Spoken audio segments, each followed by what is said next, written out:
Eedu tuleb üks kõige vingemate korteritega kõrghoone Tallinnasse. Hoonel tuleb kõrgust üle 100 meetri ja maapealsed korrused on 30, millest enamus on elupinnad ja korterid. Veel tuleb siia hoonesse äripinnad, majutuspinnad ja ülikoolihoone.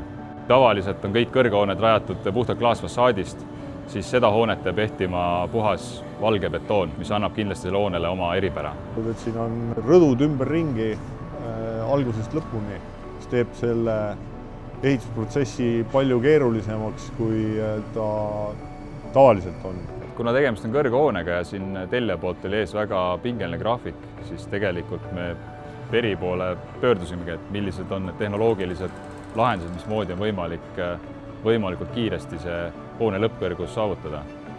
Ja kokkuvõttes me jõudsimegi siis roniraketiseni.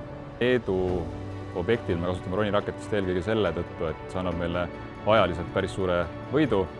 Nüüd ehituse puhul ongi tohutu oluline see voog, et seda saaks katkematu voona teha.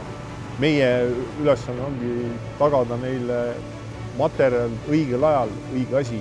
Roniraketise töö põhimõte on üsna lihtne. Selleks on eelnevalt valatud betoonile paigaldatakse pikad metalltalad, mille küljes on siis hüdraulika ehk siis tõstemootorid.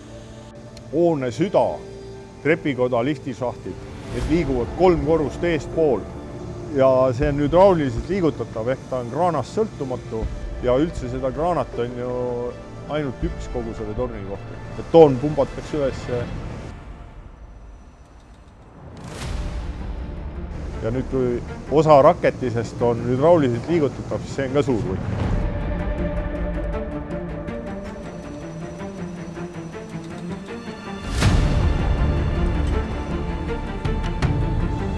Pikaajalise koostöö kõige olulisemad asjad on usaldus ja kindlasti ka selline samane veregrupp. Koostöö PERiga on lihtne, paindlik ja efektiivne.